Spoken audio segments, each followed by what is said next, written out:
Which team do you think really needs to make a big impression tomorrow?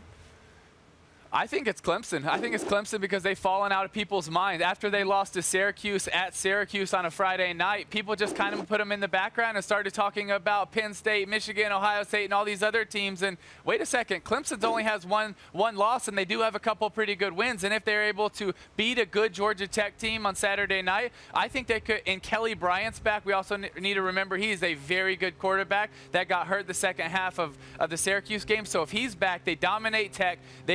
They finish the season well. They're able to beat Miami, win the ACC championship. I think they could make a push to get back in the college football playoff mix. Tim, looking at that top 10 right there, is there a team in the top 10, or dare I say in the top 5, who you believe does not belong where they are?